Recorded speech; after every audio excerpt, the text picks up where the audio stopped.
Modern Persona games are easy. Party members are ridiculously overtuned. Direct control, button passes, showtime or fewer Gs. DLC personas that make any boss fight a walk in a park. Even the hardest difficulty, Merciless, is not hard, it's just frustrating. If I were to choose between Reload and Fez, I would go with Reload any day, of course.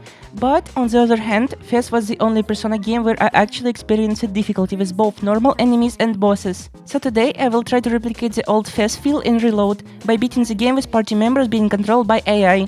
Let's go over the rules real quick. No new game plus, no DLC personas, no mods, and the most important rule, I can directly control my party members. I can, however, use tactics menu. I can also manage their equipment. The difficulty is merciless, and with that, let's begin. We arrive at Tatsumi Port Island, where we will be attending Gekohan High School. After entering the dorm we will be staying in, a totally unsuspicious kid helped me to name myself, and I met another girl and hanged out in school for a bit, where some guy named Junpei tried to raise me. Later, I met Chairman Ikutsuki. His name didn't start with an A and end with Chi, so I knew I could totally trust him.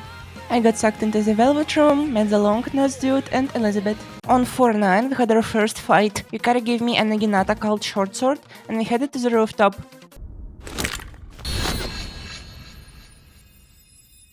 Go on. Did this kid just tell me to kill myself? After that, we have finally awakened to our first persona, Orpheus. We protected Yukari and owned some shadows epically. We also got into a coma for 9 days. On 4-18, we got recruited by SEAS, which stands for Sweet Exotic Essential Sauces. While I was sleeping, the kid who told me to kill myself appeared and told me about some doom approaching. Whatever, minor DNA. The next day, Junpei joined SEAS as well. On 420, we head into Tartarus for the first time, an evil-ass tower that appears during the dark hour. This night is still mostly just game tutorials and nothing interesting happens, but after we finish it, we finally get to the actual game, and I decide to jump straight into the challenge. And with that, the challenge begins. The first 4 floors, as you would expect, were very easy and went down without any trouble. I fused myself a brand new Nekomata, and we began our first mini-boss. These bird things. Luckily, they were weak to fire, so me and Junpei did a quick work of them. I should mention that the damage they dealt was quite significant, but I could order Yukari to focus on healing since she didn't do much damage anyway. That and some lucky dodges gave us the victory.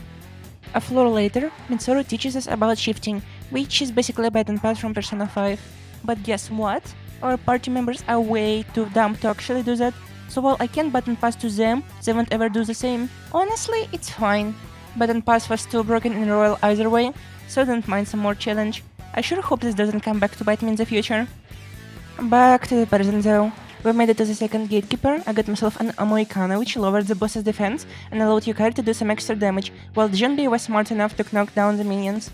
This wasn't enough though. The game was expecting me to use shifting so I can deal twice as much damage, so after the enemies got back up I got folded.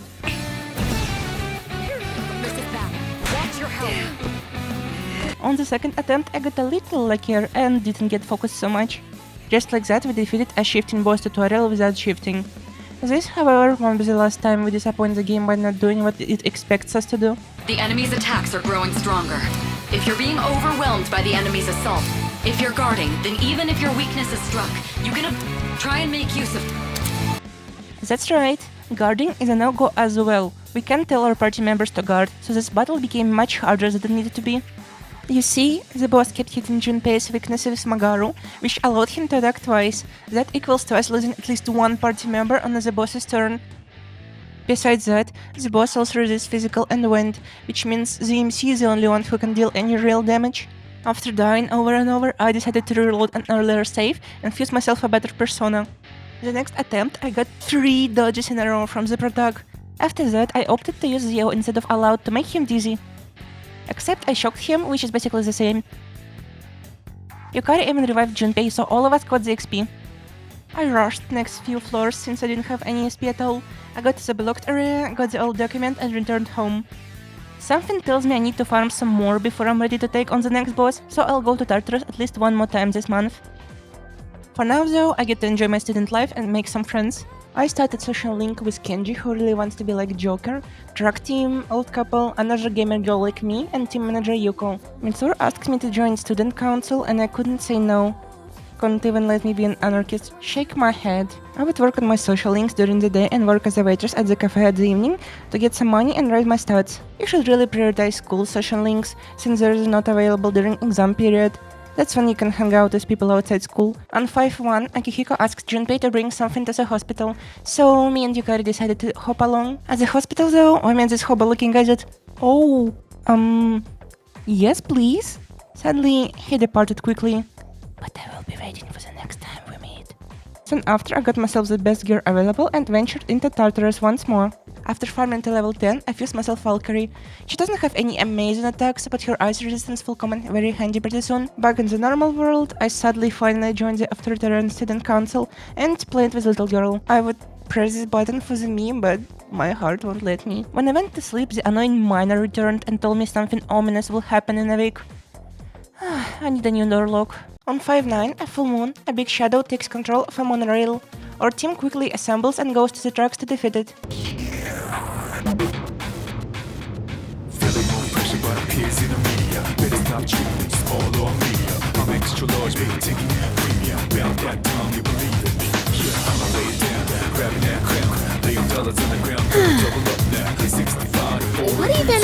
One more time, heavy punchline about to prove. You know, I would love to like Junpei, but it's really hard when he sexually harasses every female party member. On top of that, he decided to be him and runs off to fight by himself. The enemies in the train are easy, so we reunite with Junpei very quickly. In the engine, we prepare to fight a giant lady, whose being GT actually reference to copper pillars called Boss and Zachin. At the beginning of the fight, she will set a timer of 30 minutes to defeat her, and after you laugh at the generous time limit, she will halve it.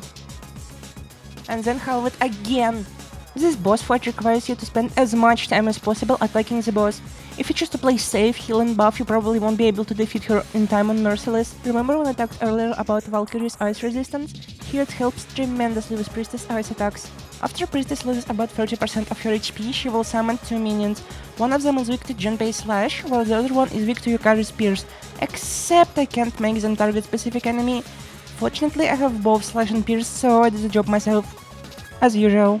I also can spend Yukari's turn using group healing item, which results in me outputting less damage than I should. The boss then summons another minion, which for some reason wasn't weak to anything. Her Ice Storm almost kills Junpei and Yukari, and while I really want to keep them up, I can't afford to lose in damage because of the timer, so I leave it to Yukari to single target heal. Priestess wastes her turn on speeding up the train, so I use that opportunity to throw a holy water and try to keep everyone above one shot. Shout out to these Junpei crits, by the way. The boss summons 2 more minions, which Yukari and Junpei almost take care of, but sadly a nice storm wipes them both. I revive Yukari only for her to die next turn. I have less than 2 minutes to finish off the boss and 2 party members down. Fuck my girl boss life. I revive Yukari again and she uses a revival on Junpei herself. Now, I either need to heal myself and risk losing to the time limit, or to rush it and risk getting wiped. I quickly decided to do the second. Thankfully, me and Yukari finished her off. The boss is defeated, so the day is saved. No time to celebrate though, the exams are approaching, so I decided to spend my time as a reasonable young lady would, and went to hit the arcades with Junpei. This is a part of new linked events and Reload, which I really like, since we can't date or even hang out with male party members. Anyway, while helping out the old couple, we encountered the absolute GOAT of the Temperance Arcana. My name is André Laurent Jean Geroux.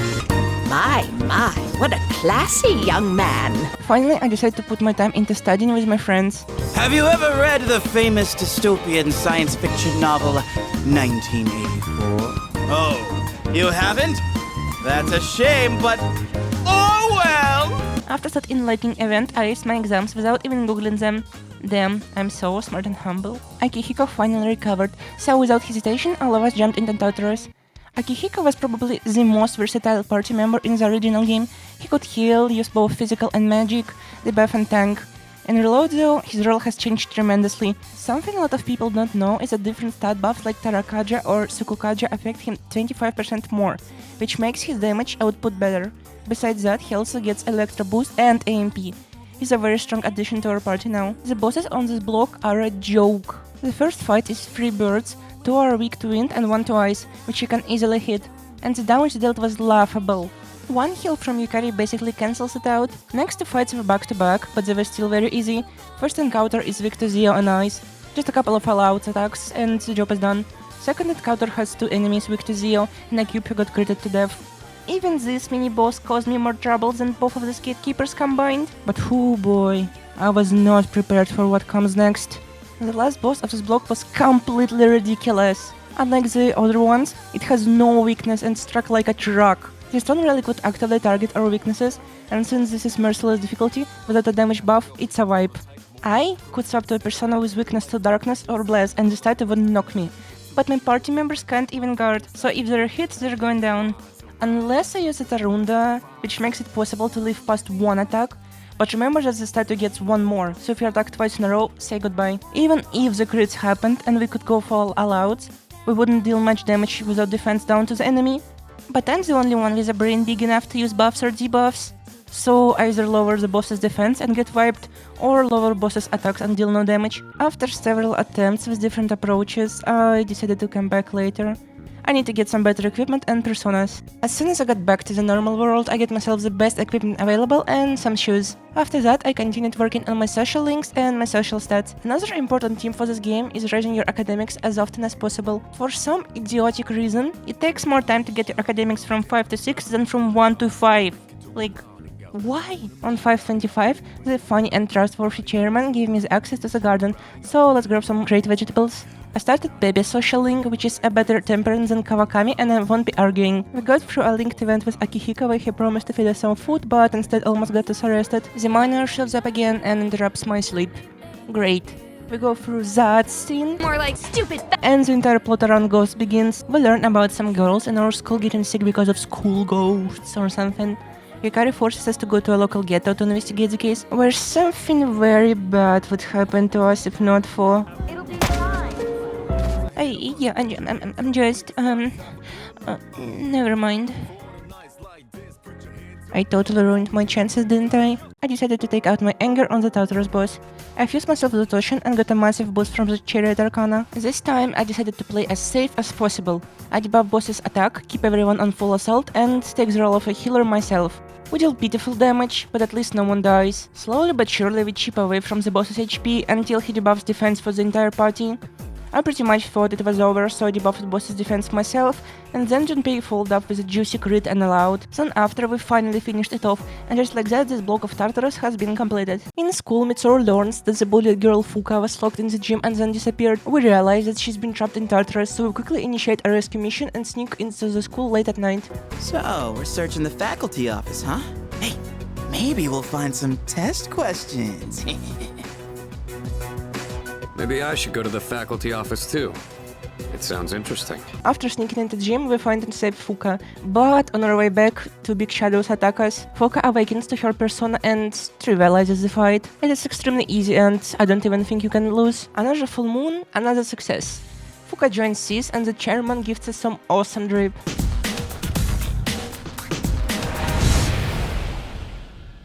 We get the Feroji tutorial and... yeah.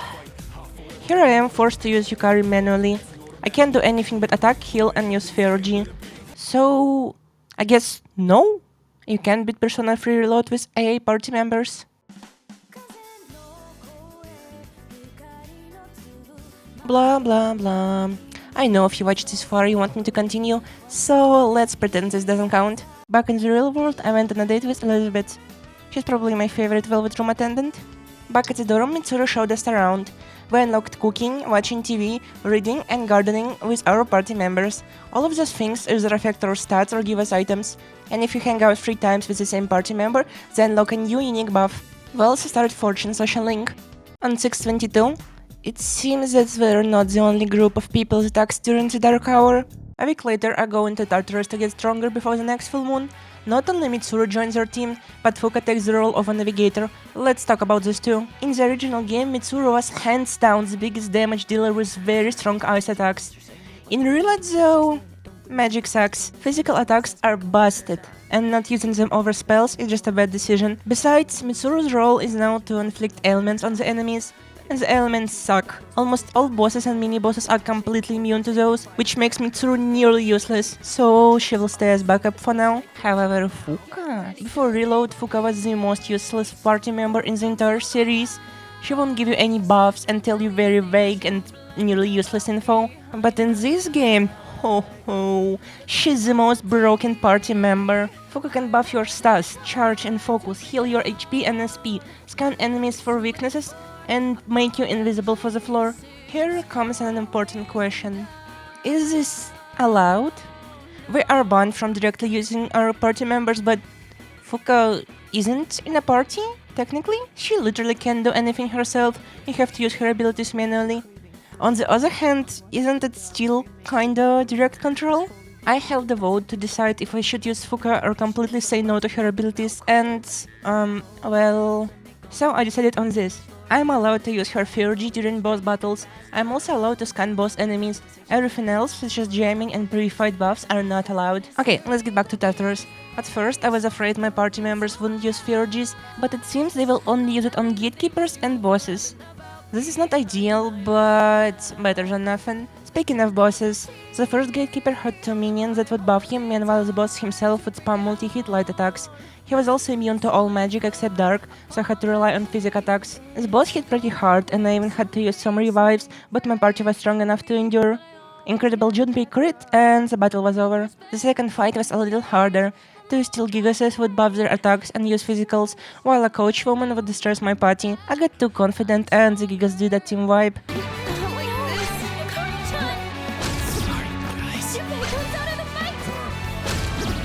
On second attempt, the enemy didn't distress for some reason, but decided to charm Junpei. One of the Gigases decided to kill himself, and after critting one enemy, I scanned the other one and knocked him down with wind. Junpei just gets enough and decides to finish the fight. On to the final boss of the block. This White Knight would absolutely destroy us with myriad arrows if not for Fuka's stat buffs. After a really wild crit, I thought I had the fight in the bag, but a powerful attack wipes everyone. We play a lot safer on the third attempt, and after Akihiko shocks the boss twice in a row, Yukari finished him off with a crit. This block is done. I didn't really have much time before the next full moon, but I did manage to get special buffs for Akihiko, Yukari and Mitsuru. I also started Mutatsu Social Link. 7-7, full moon. This is my favorite operation. The location looks cool, the music is amazing, and the boss fights are pretty neat. Here it comes. On first couple of turns, I buff Junpei's crit and lower Shadow's defense. The Hierophant would usually attack with multi-hit light attacks that don't deal too much damage, but this boss fight isn't about doing damage, it's about stunning my entire team. Doomsday Doctrine puts fear on my entire party except MC. Luckily I have some Patra items, so we managed to recover. What I hate is that Yukari won't use Patra herself and would opt to heal a single target. And when I need her to heal, of course she's gonna use her Feurgy. Nothing of note happens for a while and we chip away boss's HP. Fuka buffed my party while I had to take on a role of a healer. Everybody did some great damage and Akihiko finished the shadow off. What follows is a pretty cool twist. There are 2 shadows, not 1. And after breaking free of its brainwash, we find it and engage. Yukari opens up with a freed Feurgy because of how mad she is that the shadow made her take a shower. This boss follows a similar strategy to the last one. Status effects, then spam multi-hit. But this shadow does it way better. It charms instead of fear and uses physical instead of light. What's the difference? Well, physical's crit. Akihiko goes down, so I have to use Cadenza to sustain my team. I dodge Charm because I'm a virgin and buff my crit, which pays off. A nice all-out attack. The boss casts a Horny Mist that basically guarantees everybody getting charmed. Fuka comes in clutch and buffs everyone. I debuff Shadow's defense and let Junpei and Akihiko deal a bunch of damage. Well, fuck. Now everyone is charmed and the boss isn't even halfway dead. It uses Heartbreak attack though, that deals a lot of damage but gets rid of charmed ailment. Pretty soon the boss charms everyone again, but this time the Protac is also charmed. Currently, the game plays itself. I can't do anything but hope my team doesn't kill me. I can't even change tactics for my team. Luckily, only Yukari goes down and the team is able to quickly recover. The boss wipes Junpei and charms Yukari, but thank god I didn't run out of Patra items and we managed to get everyone back to almost full HP. We're on a final stretch, now or never. I land a crit and the shadow goes down. To be honest, I feel like the Protac has some bonus resistance to fear and charm, because I got inflicted only once. Junpei gets upset he's not me and the day is saved. Except it seems that the Antichrist from earlier was spying on us. They don't seem like our enemies. For now. Speaking of enemies, I started Nozomi Social Link. Yes, because I had nothing else to do. Oh, people are sleeping on Nozomi. No, shush, shut up. Nuh-uh.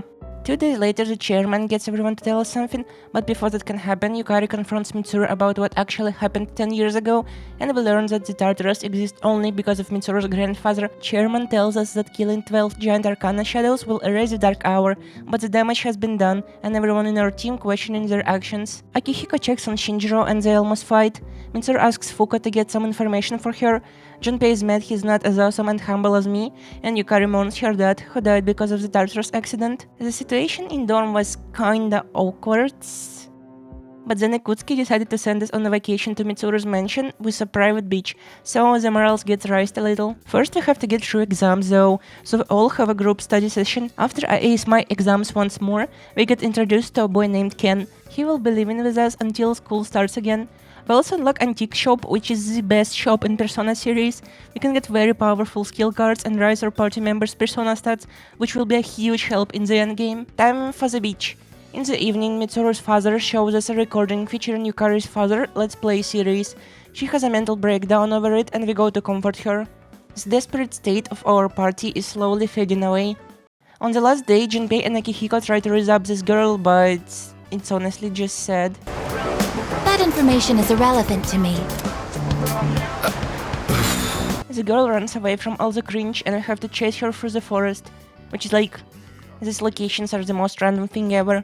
Why are we in the forest? In a Persona game. Also, it's really funny that you can save here. Turns out the girl isn't a girl, it's an S, which stands for Anti-Shadow System. This S has a persona and will join our team. Meanwhile, my future boyfriend is confronted by the Antichrist gang. Welp, looks like we're enemies now. We go for a second linked event with Akihiko and learn a little about his foster parents. Also, we almost get ganged up upon, but like, come on, we're level 40, we can one-shot these guys. On 7/29, Fuka reports a shadow attacking someone in the city. Upon arriving there, it turns out a dog has awakened to a persona. Yeah, a dog has more superpowers than you. 3 days later, we are on a school competition and we meet Mamoru, one of my favorite P3 social links. We will be actively hanging out with him in the summer. The full moon is pretty close, so I jump into Tartarus. Let's see what Aegis is capable of. Aegis is quite an interesting character. The first time I was playing Persona 3, I thought she was a physical damage dealer like Junpei, but with more focus on Pierce. But late game, she completely transforms into a buff machine. She had access to all 3 stat buffs, healing and revive, completely changing her entire role. Reloaded Aegis isn't that crazy of support, instead she's a very reliable tank. She can take a lot of hits and reliably deal multi-hit damage. The issue is her tankiness doesn't matter, because if I die, the entire party dies. I think that Aegis is more consistent alternative to Junpei, with more damage but less crit. However, my current stab is made for crit, so I had to retire Aegis and get Yukari back to our party. Our first gatekeeper are these 3 funky dudes. I opened the battle with Fuka's Theurgy, hit rising everyone. The enemies would use Maragion, which no one is weak to. Their physical attacks didn't really hit us too hard.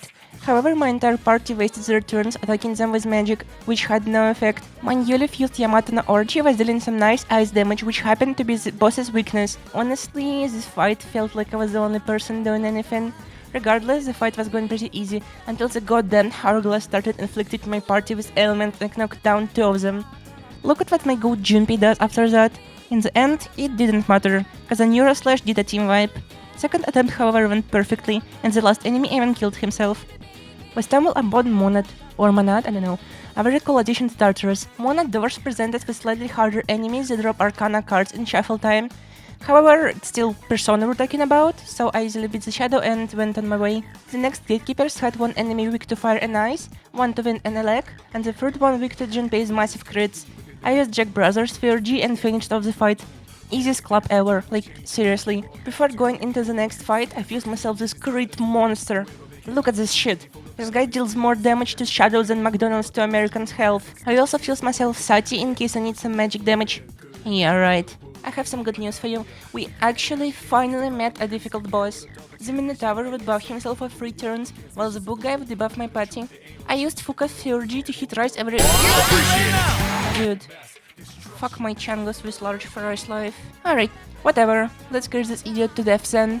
Poor bastard is down, and then we rise the second one. Our defense get debuffed, and the Minotaur is fully charged. Yeah, that's a game over. This time Fuka does the correct thing. Also, instead of going for 1 target crit riser, I use it on everyone in the entire fight. which was the right call, since my god Junpei deals some awesome damage. After that, I crit this guy out of existence. Only the Minotaur left. Akihiko sets us up with a distress, but Yukari decides that we had it too easy and removes it with Garu. Doesn't matter, because my busted persona crits anyway. I pass on all-out attack and try critting again. It didn't work, but the damage was still nice. Well, we didn't kill him in time. Let's just skip to the end of my third attempt. Me and Yukari managed to dodge the charged attack. The Minotaur wouldn't attack us for another 3 turns, so we just finished him off without much trouble. Alright, after that we jump into the last gatekeeper of this block, the dancers. Mixed race couple? One is completely immune to physical, and the other one is magic resistant. Unlike the other bosses, these two would reliably deal a bunch of damage to my party, as well as knocking down Junpei and Akihiko. I tried knocking both of them with my Fear-G, but it didn't work. Even when I crit, the damage was laughable. The battle was mostly battle of endurance. Literally nothing of note happened, and I eventually just ran out of resources to heal and deal damage. The second attempt went much better. For example, my Fear-G knocked down both dancers. Since we managed to deal a lot of more damage, the enemies would waste their turn using diorama on each other. I also single-handedly managed to deal 500 damage in a single turn. Akihiko dodged a fatal attack and shocked one of the dancers with his Fear-G. Our rain from the other one almost wiped us, but we managed to recover. Junpei does this, and the battle is basically over. Couple more turns and the boss goes down. Well, I have some bad news, chat. Right after I defeated the last boss, my game crashed. Yep, I have to do all the fighting one more time. And the crazy thing, my teammates died and didn't get any XP both times. And it only got worse when all of them got wiped on modded bosses too. I retrieved the document, but came back to Tartarus the very next night. We need to level up my team somewhat, and due to the economical crisis we were low on money. I didn't spend much time there though, only notable thing is me fusing King Frost. We got to a full moon and ventured in the abandoned mineshaft. Before fighting the shadow, however, we got trapped by Strega, which for some reason showed up without Chidori. This trap doesn't affect anything though, and we get out later anyway. But for now I gotta fight the boss. Okay, I'll be honest. I didn't defeat the boss on my first try, but I will not go over the first attempt. Reason? Well, look for yourself. Fuck me, I guess. So, the entire gimmick of this boss is that it's two different enemies combined together. One of them resists physicals and the other one resists magic, and when they're together you can barely deal any damage. To actually get them separated you need to somehow deal a bunch of damage in a single hit. Usually a Fear-G would be enough, which Akihiko shows. When the enemies are separated, it's way easier to kill them. Look at this bad shit crit. However, when one boss is down, the other one will revive it, which means we have to take both of them down at the same time. It's way easier to kill the Justice Shadow because you can crit it. Yukari does some nice damage to the chariot with her Fear-G, and then both bosses combine. Now I need another hard hit to separate them. One explosive shell knocks down and almost kills everyone in my party, but Akihiko and Junpei retaliate with their Fear-Gs, which ends up killing the chariot. Yes, the one with more HP and resistance to physicals. Justice keeps reviving it though while we slowly chip away its HP, but one good gets away, gets him down for good. Then Junpei finished off the chariot. Aside the first attempt, this was probably the easiest full moon operation so far. 2 days later, Kuramaru joins us as a member of SEAS. He might not be as strong as Junpei, but he's definitely smarter. But we're not going to Tartarus just yet. There is someone else who I want to wait for. We bond with Junpei, Kent and Kuramaru some more as we watch Akihiko mercilessly kill a watermelon with his bare fist. After summer school that I'd rather skip and work on my social links, I needed to get a checkup at the hospital and I ended up near the Moonlight Bridge during the dark hour. There, I've met Takaya fighting a badass version of Abaddon. We teamed up and took it down. This is probably the coolest event that was added in Reload. Fighting alongside with your rival felt very human-like for both the player and the villain. After the shadow is defeated, Takaya just waddles away faster than Mitsuru's bike. While we were working on our social links, Junpei actually started reading one of the Strega members without realizing that. Sure hope this affair of his won't make him unavailable during a full moon mission. That would be rather unfortunate, don't you think? He's not only one spending time with Strega. While taking Kuramaru for a walk, we encountered Takaya yet again, and he gives us some insight on his goals and his origin. I would confront Mitsuru, but I don't really care, so instead I choose to brush Kuramaru. I unlocked Akihiko's second personality trait. We also started the Sun social link, which is without a doubt the best subplot in the entire game. If you played the game, you know why. Akihiko begs our future boyfriend, Shinjiro to join SEAS, but he still declines. However, looks like Ken is somehow involved with those two as well. Very quickly this results into Ken, a 10-year-old boy joining SEAS as well. He should be watching Mr. Beast or something, not fighting shadows. I'll need to keep an eye on him to make sure he doesn't wander off anywhere during a full moon. After paying Tanaka 40,000 yen, I start my Sigma female grind set.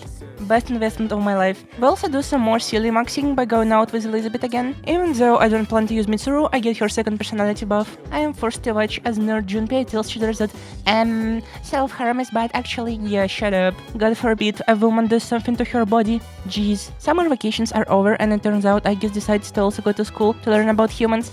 Sadly, Karamaru wasn't allowed to come too. After Aegis' first day, Akihiko asks us to help him convince Shinjiro to finally join SEAS. He sees my cute face and is unable to say no. Now we're talking. We finally got every new party member available, so I ventured into Tartarus to test them out.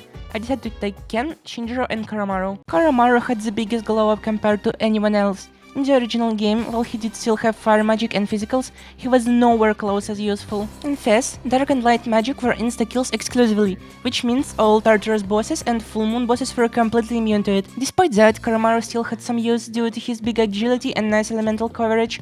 In Reload, not only he gets to deal a bunch of dark damage thanks to Dark AMP, he also has incredibly strong Fear-G that charges your entire party. That's not enough for you? How about we give him Revolution, Getsu A and Automa Secunda? Yeah, that's damn strong. The cherry on the cake? He learns Debilitate! What the hell did the dev smoke? Now, the next pick for my A party is rather controversial. Ken.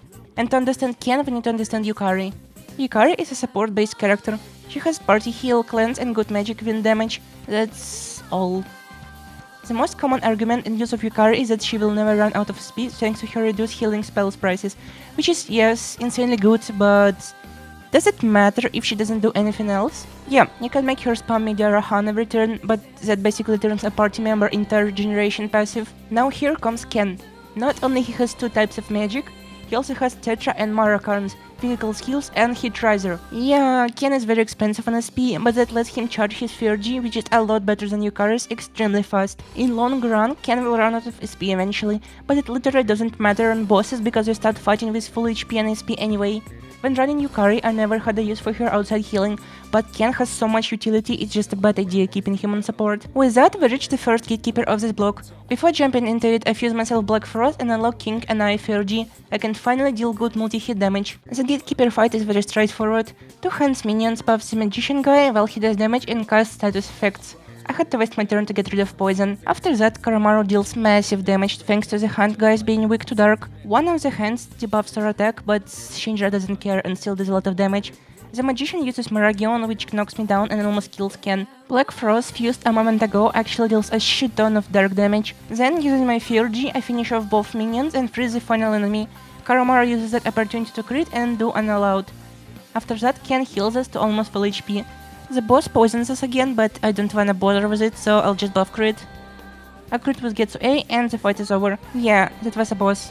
I had to double check on the recording. While we start the next boss fight, I just wanna mention that Karamaru likes to open up with insta-kill attack, which is quite annoying. Anyway, in this battle, the Tiara enemy would increase Element's chance, and the Flying Pyramid Bro would spawn Fear. Then the Tiara uses Ghastly Wail, but luckily I had Homunculuses to spare. I make use of Black Frost again and deal fire damage to Tiara. Then I let charged Shinjiro follow up. Oh, holy shit. Ken uses his second Fear-G this fight and does some nice damage to the pyramid.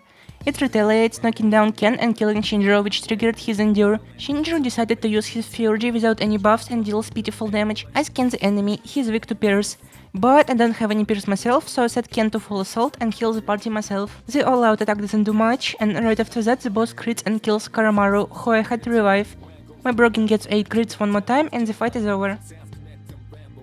The last boss of this block is this 3-headed statue thingy. It would buff ailments and then use Zio to shock my team. Before it managed to shock me, I used Focus Fear-G and then my own, so even though I'm stunned, my party is safe. Shinjiro crits, but I can go for Unallowed. I checked the boss and it has no weaknesses, so the best thing we can do is go for crits. The boss uses Zio again and locks me out of playing the game once more. Fun. It uses Herculean Strike and deals a bunch of damage to my party, but not enough to kill anyone. Ken heals us and Shinjiro uses Bloody Charge. I buff everyone's crit, expecting to end the fight very soon. The statue doesn't shock anyone and opts to use Stagnant Air. Now, charged and buffed Shinjiro uses his Fear-G and leaves the boss barely alive, so we can finish it. I gotta say, Ken and Shinjiro are such a great duo. I feel like these two on my party will do wonders together. Ken with his great magic and healing, and Shinjiro with his tankiness and good physical damage. The Shadows have no chances against them. I was too tired to go to Monad, so I retrieved the document and left Tartarus, needing to prepare myself for the next full moon. Junpei's pride takes over and he reveals to Chidori that he's a part of SEAS, the group that's fighting Strega. Well, that just happened. Mitsuru asks us to give Shinjiro a form to apply for school reinstallment. He's not a fan of this idea, but he thanks me anyway and invites me out. Is this like a date? Well, full moon is upon us, and with it the Hermit Shadow is too. In this boss fight, the boss primary uses Zio attacks, so bringing Yukari or Aegis will be a bad idea. Since the boss doesn't go for physicals, I buff everyone's crit, hoping Karamaru and Shinji will do their best. Sure enough, Karamaru shows us who's the best boy. I have to say that throughout the whole fight, Karamaru was doing good and consistent damage, and I can't imagine a better pick for this fight. The boss starts charging stronger attacks, but I buff my defense with Black Frost. Focus Fury does fucking healing that Ken could have done instead of hit Risiness. Karamaru, being the goat of the battle, charges the party, but Ken gets shocked. I wanted to use Jarama myself, but then I realized my persona are kinda shitty. Damn, that's not even a crit. The Hermit knocks down Ken, I revive him and he heals the party. Shinjiro uses his Fury and barely deals more damage than Karamaru with a regular attack. The fight goes somewhat smooth until the boss enters his final phase. The boss now does a super power-up that we didn't manage to stop, despite my party dealing quite a bit of damage. Okay, I just gotta spend 15 more minutes to get back to this moment, then I'll stop him from charging with my second attempt. I think I might be in deep shit. The problem is that I can't even keep my party's TLG for the right moment. If they're not ordered to heal, they will use it as soon as it's their turn, so the only thing I can hope for is good RNG. And it actually works. Shinjiro locks in and kills the boss before he can kill us. SEAS are victorious, but I think someone's missing. While we were fighting the Shadow, Junpei got kidnapped by Chidori, who threatened him and told him to stop our operations. Luckily, we arrived just in time and saved him.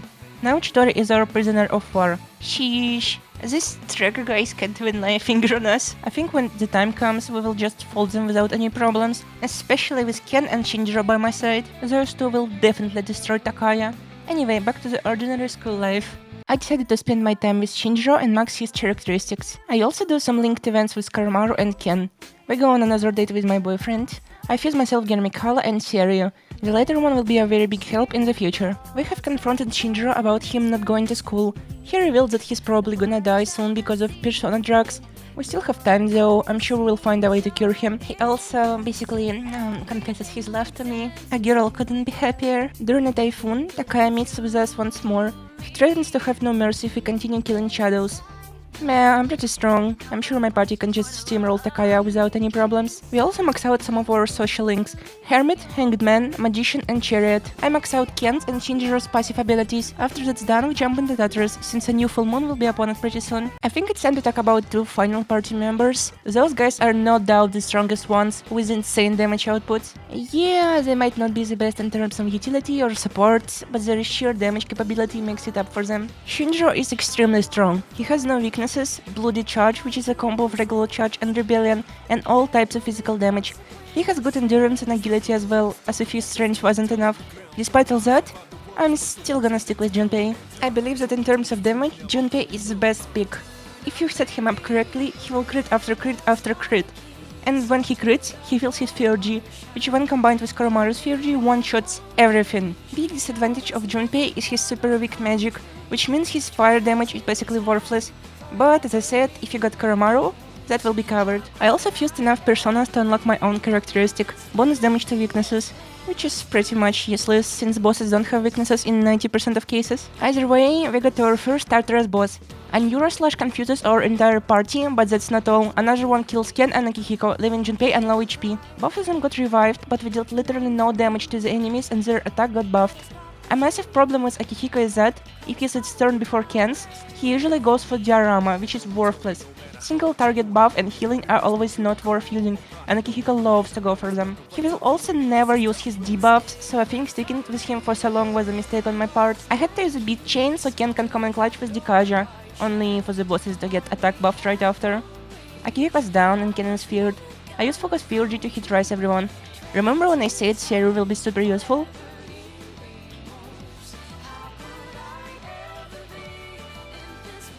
Junpei is finally back in action and he takes out one of the hourglasses. Well, shit, I got confused, so now I don't get to play the game.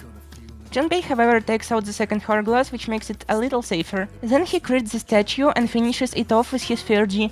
That was a close one. I really should get myself some better personas, but I can't right now, since the next boss is back to back. But it's just a single enemy, plus we have my Fear-G charged. How bad can it be? Never fucking mind. This tank almost wipes out our entire party. Once again, Akihiko wastes his turn.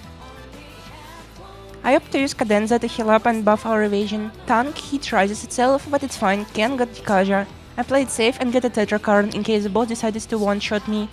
Heatwave kills Junpei and Akihiko, which makes me waste my turn reviving one of them.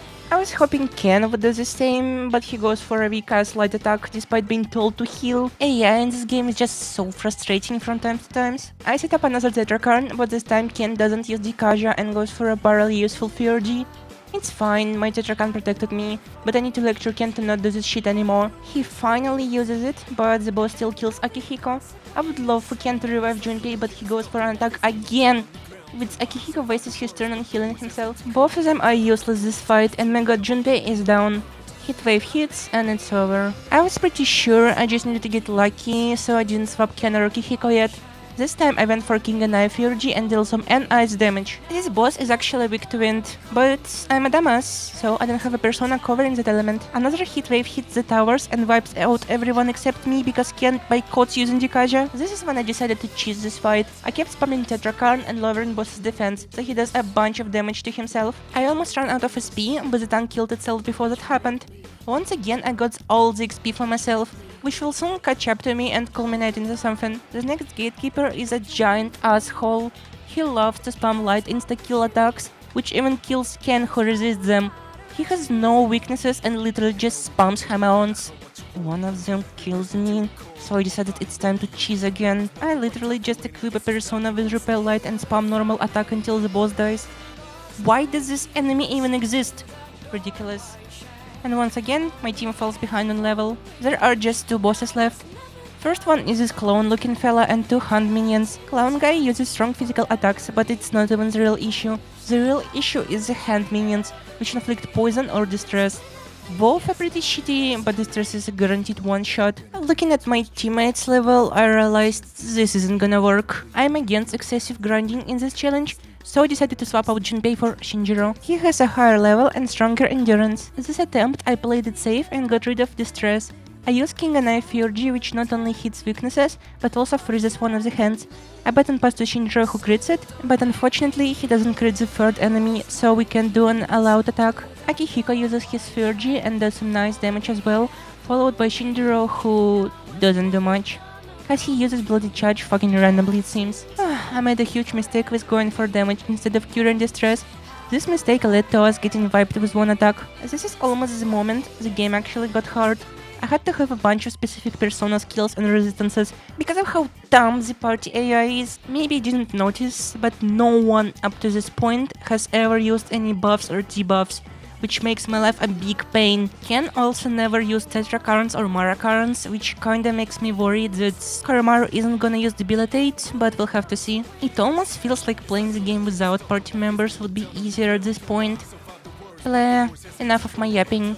I don't have anything to say about this fight. On the third attempt we won by exploiting weaknesses and generally playing safe.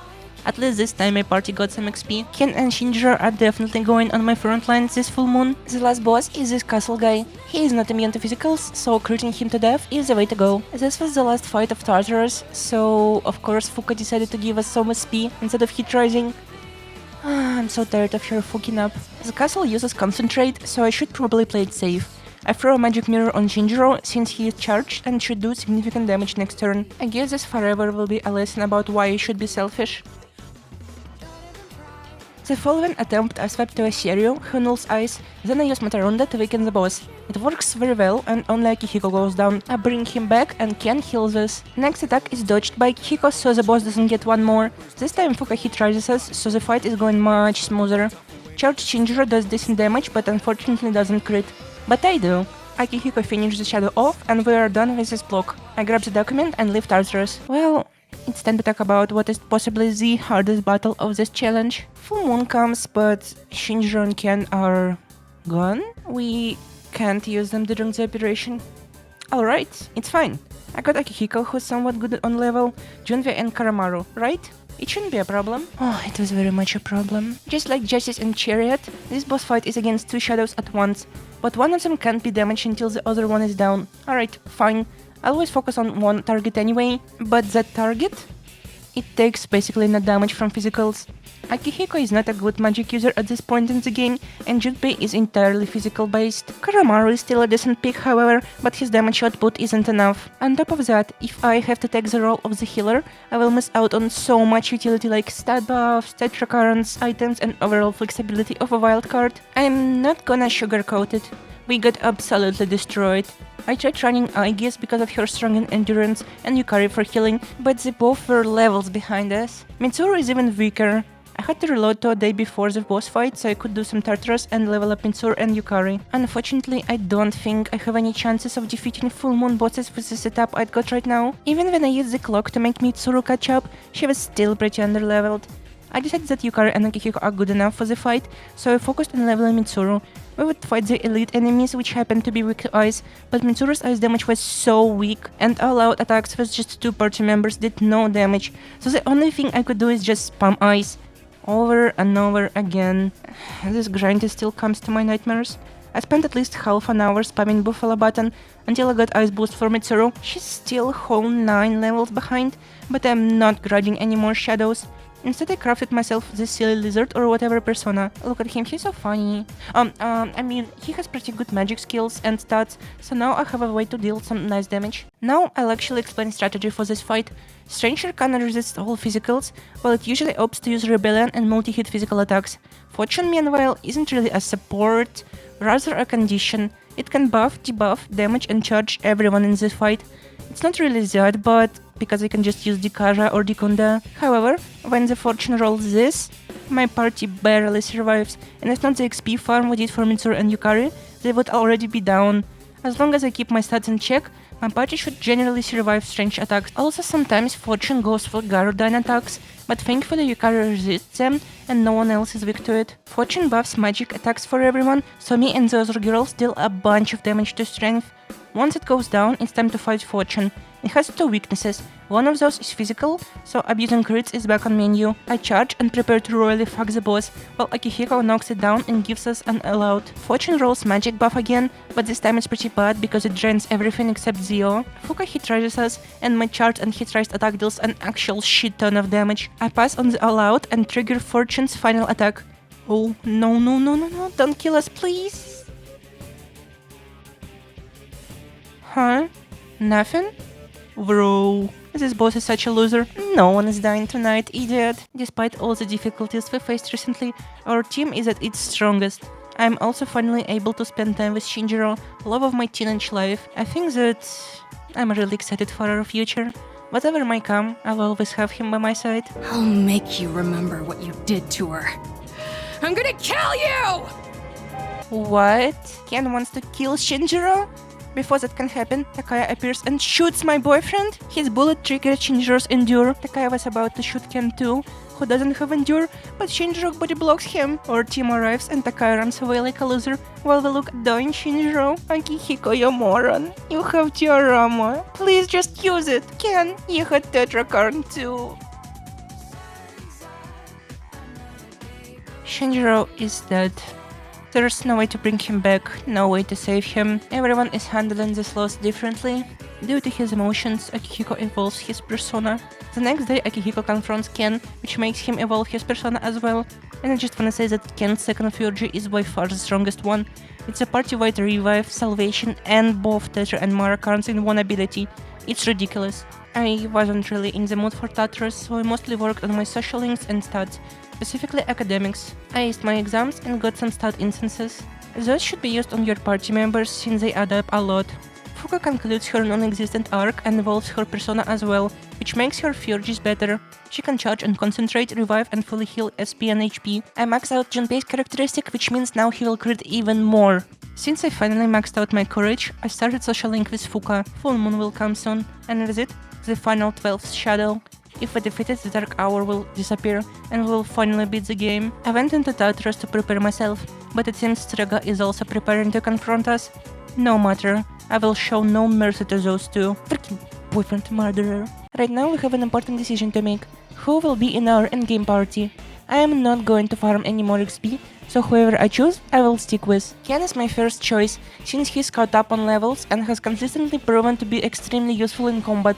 That's without taking into account his second Fury. My next pick is Karamaru. Even now, he's a straight up better magic user compared to Mitsuru. My final pick isn't surprising. Junpei. No one can replace his insane crit rate. Now that our final team is assembled, let's fight the next Charter's boss. Karamaru charges us with his Fury. Junpei deals some damage, and then I use Heat Wave that kills one of the enemies and humiliates the other two. After Unallowed, the second enemy falls. The statue desperately uses Concentrate, but another Heat Wave from me and a Getsu-A from Karamaru finishes it. This was probably the easiest encounter so far, lol. Maybe the next boss will be any difficult? Doesn't seem like it. Fukai charges and focuses everyone. I use King and I and deal some nice damage. The boss then uses Heat Riser, which doesn't sound too good. Surely Ken will use the... And he goes with his Fury again. I use my charged Heat Wave and the boss is already at half health. Everybody except Junpei dodges enemy deathbound, but Ken revives him instantly. I used charge on myself, but the next attack wipes out my entire party, except me who dodges twice in a row. I am not repeating my mistake and getting all the XP for myself. I revive Ken and trust him with reviving the other half of my party, while I use Getsu-A hoping to crit. Junpei gets revived, dies, and gets revived again. Funny stuff. The boss goes for another physical, killing Junpei and leaving Karamaru one hit. Thankfully, we managed to recover with me and Ken as supports. This fight has been annoying enough, time to end it. And with that, I officially announce the end game of our run. Why? I feel myself the most broken persona in the game, Siegfried. He has crit AMP, Auto Rebellion, Auto Masako Kaja and Auto Muraka Kaja, and Brave Blade. Going to learn /AMP very soon. That's not all. He lets us unlock second most powerful Fury in the entire game, Scarlet Havoc. Allow me to demonstrate its power on this poor Tartarus boss. Karamaru charges us and we use it. Well, would you look at that? We do Unallowed for extra damage and then Junpei finishes off one of the knights with his own Fury, then my Brave Blade ends the fight. The last three bosses, including this one, are all back to back. The second fight opens by Karamaru charging us once again, but unfortunately Siegfried doesn't crit. Still nice damage though. One of the beach-ass snakes makes Ken worthless. The snakes are weak to ice, so I knock them down. Fukai gives us some needed SP, and then I knock down the third enemy. But I am poisoned, so I can't go for Unallowed. Funny thing I noticed while rewatching the footage. After getting charmed, Karamaru uses Revolution. This is literally the one and only time in the entire run Karamaru actually used a passive ability. We have another funny interaction right after. Junpei, while being confused, throws a Buffalo Gem and actually hits a weakness. Apparently, getting status effects literally makes my team smarter. Alright, it's been fun and games, but it's time to finish. Scarlet Havoc leaves 2 enemies low HP and kills the first snake. Then I get rid of the second snake with my Brave Blade. Then a light attack and the last enemy is down. Boring fight? Well, get used to it, bozo! 80% of the fights will be like that from now on. The last boss fight is against these Gigas, who uses strong physical attacks and kills Karamaru on his very first turn. Ken handles it while I use Charge. The boss uses Heat Riser, so instead of going for an attack, I use Mataru Kaja and leave Ken to use the Kaja. Boss's second attack doesn't do much and we go for a Brave Blade. If I crit, this fight would have been over, but sadly the enemy got lucky. Revolution? Oh buddy. You just dug your own grave. My crit, Junpei's crit, and an Unallowed finisher. We are ready to fight Strega now. I get yet another document and head out. The day of our last battle has finally arrived. A new future? Well, that's oddly specific. It's my trustworthy chairman. He's just being silly. Okay, here we go. I'm gonna fuck you guys up for what you did to Shinjiro. Junpei opens with a crit. Jun hit rises Takaya and he uses my Aegeon. That knocks down both me and Ken, then Junpei almost dies as well. Doesn't matter, I'm still just merely setting up. Jun confuses Karamaru and Junpei, which sucks since they can't use their Furies now. Looks like my luck ran out cause I don't crit and deal pathetic 500 damage. I get my Furies though, so it's time to charge once more. Junpei doesn't wait for Karamaru's charge and goes for Takaya, but deals laughable damage, unlike Takaya, who straight up kills him. Wait, they are smart enough to button pass? Why can't my team do that? Forget Fuka to charge us up. Let's get our damage buffed and obliterate those things. Oh, never mind. Jin uses tire-free multi-hit spell, button passes to Takaya, Takaya then kills Ken, and button passes back to Jin who, awkward. Back in Fest, these two used to be a joke, but now they are actually somewhat of a threat, I suppose. This time I decided to open up with lowering their defense. Junpei uses this immediately and gives us this juicy all-out. Nice opening. Takaya uses Mudon on Karamaru who knows Dark, lol, and then Junpei dodges his Gorodyne. Get mugged. Junpei retaliates with his Fury again, but still doesn't do much. He keeps dodging Gorodyne though. Karamaru gets insta-light killed, of course he does, and I have to waste my turn to get rid of defense debuff from Jin. Ken goes for his second Fury, fully healing everybody, reviving Karamaru and getting his reflex. This reflex obliterates Jin, who was dumb enough to cast Gorodyne. My Brave Blade misses unfortunately, so he stays alive for now. Takaya kills Ken and then exploits the only weakness Siegfried has. Darkness. Alright fucker, I didn't wanna do this, but you leave me no choice. Time to Gamer Girl lock in. Charge, Defense debuff, Brave Blade, Scarlet Havoc. See? Don't forget that I'm the protagonist. Deathbound from Junpei keeps Jin down for good. Now it's just Takaya. He goes for a cheap mass sphere, but I've been a female Persona fan for 3 years. Do you think anything can possibly scare me at this point? Fuka heals us and gets rid of fear, while I buff or attack again. Karamaru charges us and Junpei finally does good damage. Takaya tries to cheese with insta-kill, but he misses. You are out of luck now. Karamaru finishes Takaya, and then Jin and him rage quit. You get what you freaking deserve. Am I right, kind strangers? After this wholesome Changas battle is behind us, time for the actual boss. The Hanged Man. Literally. At first, the boss is out of reach, so I can't damage it. To get it down, I need to kill 3 statue minions. I decide to go for attack buff. Ken gets lucky and kills a statue weak to light with his Fury. Junpei kills the second one and crits the third. Ken finishes it off. Time to spam our Furies. Karamaru and then Junpei go in, and Junpei hits 3 fucking K damage. Sheesh. Shinjo could never. Unfortunately, that means the boss summons another wave of statues, so I have to waste my Fury on them. Once the boss is back, Fuka charges us and I go for Brave Blade. Insane crit once again. Ken also follows up and the Hanged Man summons his last minion. This big guy resists everything, so I really need to crit it before it gets to spam Migidola. I leave it to Junpei and go for a charge. Never doubt my goat. Once the statue is finished, the boss gets down one final time. It uses Grim Transcendence, which gives him 3 more turns, and one of those turns can be another Grim Transcendence. Wow, what a fun mechanic. The boss had 6 turns in total, is charged and hit Rized. We also have Ken dead. Doesn't matter because I got my Scarlet Havoc charged up. Where's my crit? The Hanged Man uses Concentrated Megidolaon and just kills us. Okay, noted. Let's get back to his last phase. In my second attempt, I decide to handle him differently. Also, for some reason, Karamaru used his first Fury, and I have no clue why. Junpei hits a fat crit and I decided to let him use his Fury instead of going for Unallowed. It didn't finish the fight, so I get scared this will end just like my first attempt. Yeah, here comes Hit Riser and Concentrate. Fuka, however, gives us our own Concentrate, just when my Fury got charged. This fair and balanced ability brings us victory one final time. It looks like we finally beat the game. Faras says that he will disappear now and mentions that we will always be friends. Yeah, sure dude. I'd never want to be a friend with someone like you. You're literally the worst person I know. Later this evening we have a final cutscene with C celebrating their victory. Bro, who invited my man? Blood thinks he's on the team. Anyway, thank you everybody so much for watching. I had a fun time making this video and I really hope you enjoyed it and... what the Sigma? It turns out our beloved chairman was a villain all this time. Turns out he wanted to fuse all the boss shadows into a Deathbringer and sacrifice us to it, but Karamaru carries once again. Sadly, Mitsuru's father is killed in the crossfire. Sucks to be that guy, I guess. Yukari watches real Let's Play series with her father and evolves her persona into... I still wanna get a green card, so I'm not saying that. Junpei asks us to help him get some flowers for Chidori, but the very last second he decides to drop this idea. Oh Junpei, fine. I guess you are a great machine, I'll help you give her some flowers. Men these days, am I right ladies? The next day we have a new transfer student in our class. Oh my, I wanna be friends with this guy. Shinjiro, I'm really sorry, but I think I moved on already, so... This Ryoji guy seems so nice and so interesting. How come I never met him before? He might as well be the best person I know. A week later we go on a school trip just to have some time to relax. Yukari slaps some sense into Mitsuru and she evolves her persona. I spend some time with Ryoji. He might as well be my new boyfriend. Upon getting back, I start finishing my social links. Mutatsu, Chihiro, Tanaka and Akinari. I was thinking of never finishing his social link so he never dies, but I kinda want that XP bonus. On 11/22, Chidori is broken out of hospital by Strega, who somehow survived. Chidori confronts us and we have to fight her.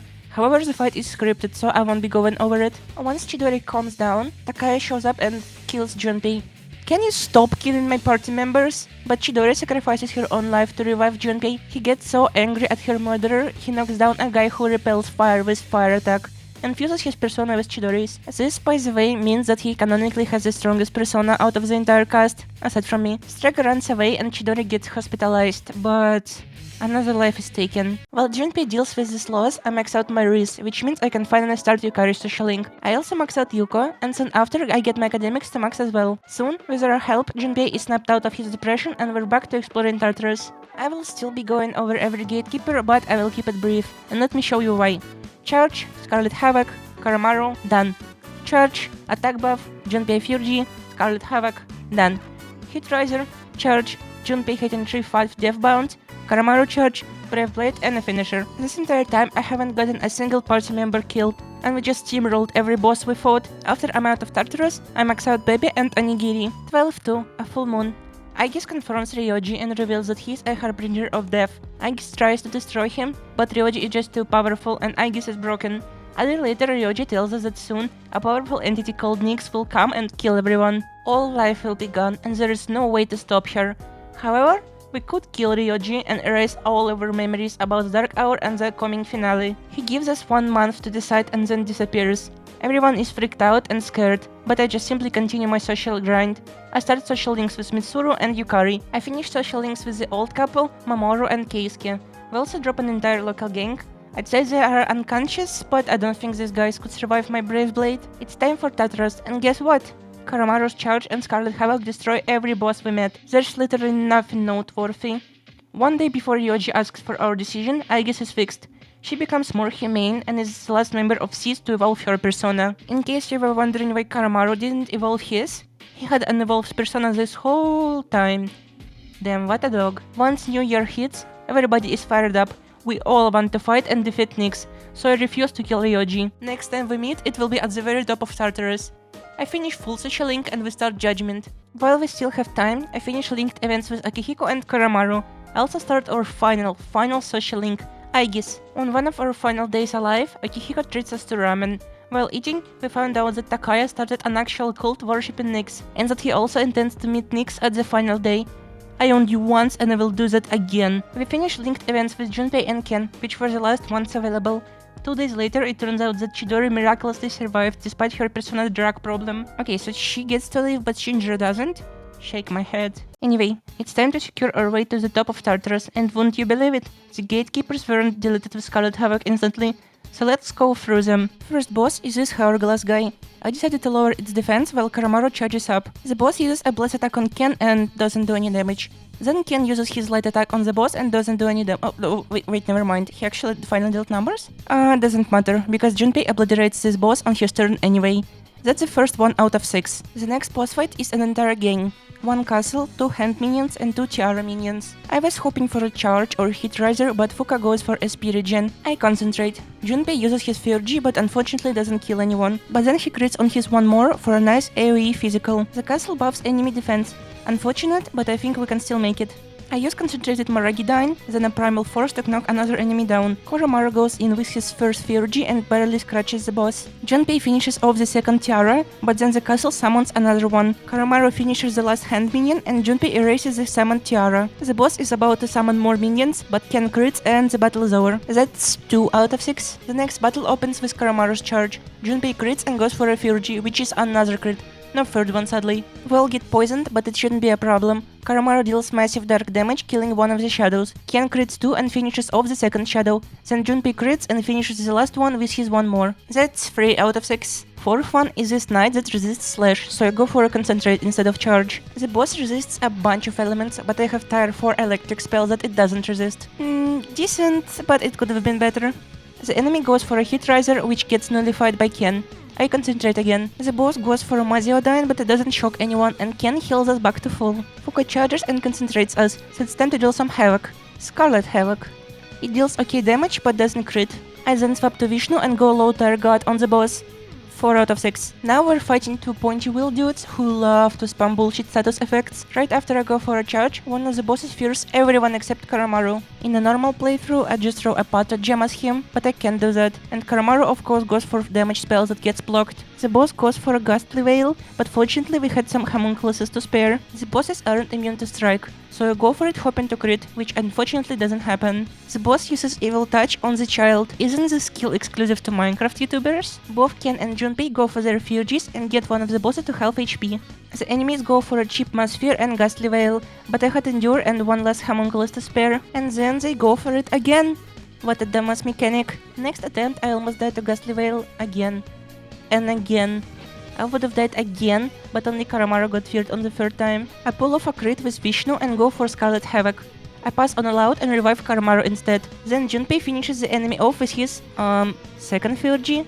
Okay, I guess. That's 5 out of 6. Time for the final Gatekeeper. And so you guys understand, this boss was so unfair. I remember every single affinity it had in Fez. This boss drained everything except for some reason Pierce. He would spam status effects as well, mostly Rage. In Reload, it looks like he goes for Confuse instead, which still sucks. The boss goes for a Hit Riser, but there's no one to use Dikaja. However, by some miracle, we dodge his Megidolaon, and 3 turns later I finally get to play the game again. The boss uses Charge, so I swap to Abaddon who drains physicals, and throw a Debilitate. He still crits, but nobody dies. The damage I deal is very weak, but the damage we receive is extremely high. Ken comes in insane clutch with his Fury, however. We have a couple of turns to set ourselves up thanks to his magic reflex. While the boss wastes 2 turns getting rid of our currents, I charge and debilitate. I go for a damage up, and the boss goes for a concentrate. Even after all the stuff I've done, I still don't do enough to finish the boss off, but only Karamaru goes down after its attack. Then he kills both Junpei and Karamaru, and he would have killed us too, but I had Endure. Ken uses his goated Fury again, and we're back to full. We take our revenge and I finish off the Shadow. I'll be honest, if not for my Endure and some good RNG, we could be stuck at this fight for a long time. Upon returning, I finished social links with Mitsuru, Aegis and Fuka. The only person I never got to finish was unfortunately Yukari. In case you were wondering where I spent my time at evenings and when nobody was available for social links, I went to arcades to boost Siegfried's stats, primarily strength and agility. Speaking of stats, this is how Siegfried looked when I was done. You can also check out stats of my party members, who I boosted with instances. Also, Siegfried has Auto Masu Kakaja and Auto Maru Kakaja with Auto Rebellion. On top of that, I got boots with Auto Terukaja for everyone, so we will start every fight with party-wide hit rise. I also have this insanely good trinket that will come in clutch a lot. On the final day of the game, we hang out with Elizabeth in my room, and nothing freaky happens that day. Totally. Everybody is fired up, and we begin our final battles. Before going to the story bosses, I wanted to see if I could kill Shadow of the Void, final Monad boss. His quirk is that every 3 turns or so, he will use Jarahan, so if you don't finish him off quickly, he will just drain all of your resources and kill you eventually. He also passively regenerates 300 HP every time it's his turn. On the other hand, you can hit him with any affinities. That's what I do with my Brave Blade. Since this fight relies on Furies a lot, I had to use my turn to get rid of poison. The Shadow used Dikaja and we lost our hit risers. Since we didn't have our damage up, Junpei doesn't do much. Neither does Scarlet Havoc. So I knew we'll have to start over. But now we don't have any Furies or stat buffs. We have to rely on crits heavily, even though our crit rate buff is also gone now. I debilitate. The boss goes for a charge, but I still use Revolution, even if it also buffs crits for boss. Karamaru crits, and we go for Unallowed. The Shadow, however, doesn't crit, so we're all good for now. I kinda got desperate at this point and I decided to spam Brave Blade. And it actually worked. The boss gives us a free turn cause he's worn out. Another 2 Brave Blade crits finish him off. That was anticlimactic. But whatever, it's time to make our way to the top of Tartarus.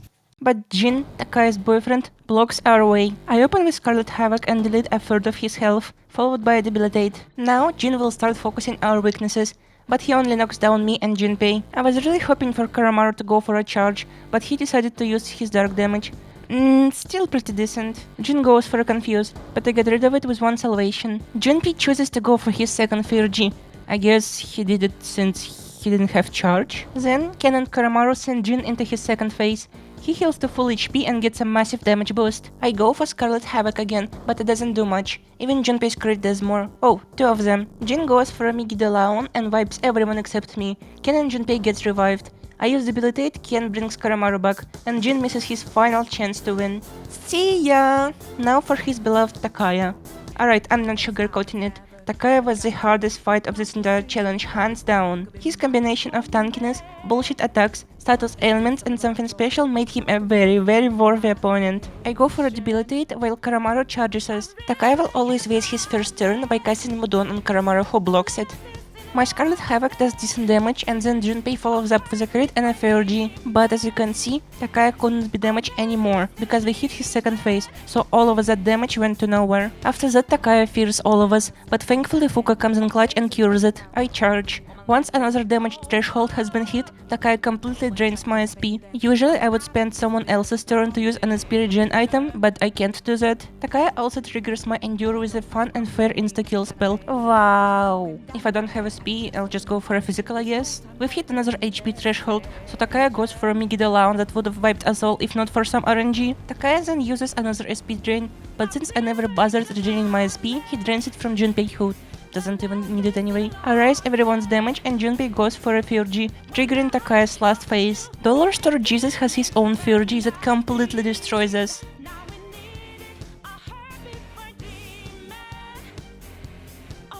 On my second attempt, we managed to survive, but not only his FRG deals a bunch of damage, it also fears the ones who survived. And what does he use as a follow-up?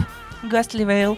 Of fucking course. On the third attempt, not only I get back to full HP thanks to Endurance Soul, I also didn't get feared, so I managed to not die to Ghastly Veil. And when I finally thought I had it, she's an insta-kill. I hate that guy. My approach clearly wasn't working, so I decided to retrieve and ask an old friend for help. I fuse myself the Bringer of Death, Thanatos. He repels Dark and nulls Fear, while also having another Endurance Soul. If we're being honest, Thanatos is a bad persona to deal damage, but he was perfect for denying Takaya's attacks. So, after another 3 attempts, I got past his FRG relatively unharmed. I really wanted Fuka to give us some SP or get rid of Fear, but when I didn't need her to, she goes for a Hit Riser. Fuck my Messiah of Humanity life. I throw a Soma to heal everyone, but then Ghastly Veil wipes my team. We revive Ken and Junpei, and then Junpei dies to an insta-kill, so we have to spend another 2 turns bringing everyone back. Once that is done, Junpei puts an end to our rival. Time to face the ultimate end. Nyx. I was dreading this boss fight. I've been a gamer for a while, and Fast Nyx is the worst boss I've ever fought. An entity with 13 fucking phases. She also gets 2 turns, and her final phase gets 50% resistance to all attacks, even Almighty. And if you get unlucky and she charms one of your teammates during the final phase, they can use their hand and fully heal her. I only managed to defeat Nyx after 2 days of attempts, and I had to use save states on my emulator. But now, no save states, no cheese, no mercy. Yeah, except Reload Nyx is a pushover. Not only our party members are considerably stronger both stat-wise and skill-wise, Nyx is nerfed. Now she doesn't get a second turn, which makes the fight significantly easier. Enough yapping, let's see what our team is capable of. Every phase is tied to an arcana that we previously fought. The full phase is the easiest one. Nyx has no resistances and no attacks, so I use Debilitate while Ken and Junpei dealt with it. The Magician. Nyx uses fire attacks while resisting it. Me and Junpei managed to crit with Brave Blade, moving to the next phase. Priestess. Just like the Full Moon boss, Nyx uses Ice Storm. Ken uses his second FRG, putting Reflect on us, while Junpei crits and gets to the next one. Empress. Nyx goes for a Magarodine that would probably kill Junpei, but our magic Reflect save us. Fuka Hit Rises us, and since the boss resists all magic, I go for a Brave Blade again, critting. Junpei once again finishes this phase off. Emperor. A switcheroo. Nyx now resists all physicals. She uses a strong physical sweep, but a Reflect save us again. I go for an Inferno, and then Karamaru uses his first FRG, finishing this one off. The Hierophant. By some miracle, I am the only one to get feared. Now I can only hope my team does well without me. They don't do much damage, and when Nyx goes for a sweep, we get dangerously low. Nyx goes for another strong physical, but Ken survives. I knew I did the right thing when I gave him a bunch of endurance stat-ups. Junpei's Brave Blade finally puts a stop to this, and we move on. The Lovers. I will go to a church and pray to Jesus today, because it's a miracle how Nyx charms no one. And I also recover from fear. Fuka gives us charge, so I finally go for my FRG. I've been keeping it to skip a very nasty phase like this one, the Chariot. Nyx prioritizes physicals, while also nullifying them. One of her attacks deals considerable damage, so play it safe and get her debilitated. Her hitwave crits and kills Ken, but Goatpea dodges her one more. With Karamaru's attack, this phase goes down. Justice, light and dark attacks, along with insta-kills. A very nasty phase, so the sooner I get it down, the better. At least Nyx doesn't go for multi-hit insta-kills, so keeping up with reviving everyone isn't too difficult. Fuka hit rises us one more time, which means we should prioritize damage while we have it, which Ken does. So we continue. The Hermit. Strong electric attacks with high chance of shock. Through Junpei's crit and Karamaru's Fury, we get through this one quickly. The Fortune. Insanely strong magic attacks that Nyx used on the wrong target. Because of that we managed to basically skip this phase. Strength. I'm having flashbacks. Resistance of physicals and strong multi-hit attacks. After some strong attacks, this one goes down as well, not causing us much trouble. The Hanged Man. Green Transcendence makes a direct return. Nyx kills Ken and leaves Junpei one hit before concentrating. Fuka gets us back to full HP, but we have to prepare for a concentrated Megiddo, so I pull off a debilitate. This was enough, and the fight continues. I crit and we are on the final 13th phase. If we lose now, I will need to do all of this again. Ken, Junpei, Karamaru, Fuka.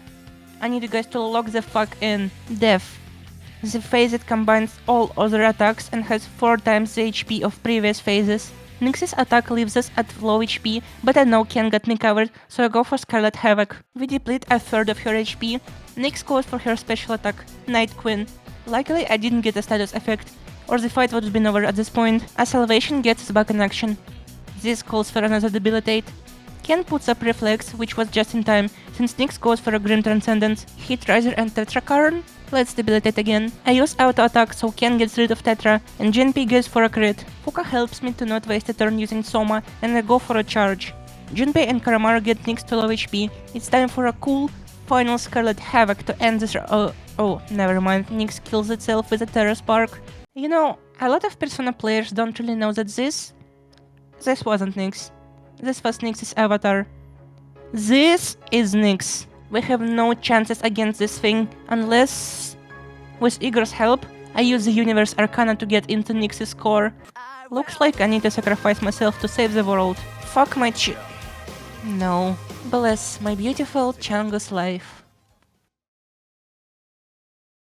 You made it to the end? Wow, you really have nothing interesting going in your life, do you? Persona is a game about going outside and making new friends and connections and not watching long-ass YouTube videos, you know? Jokes aside, I am very thankful to everyone who watched the whole video. This was my biggest project ever with weeks of work spent on it. If you liked it, I don't know, subscribe to me. I plan to post videos more frequently. I'll try to upload one before the end of this month. If you really wanna help me out. I am currently saving up money to move away from Russia, so I can live my life without being afraid of getting imprisoned or killed. I'll leave a link to my coffee in video's description if you have too much money. Well, hope to see you soon. Bye bye.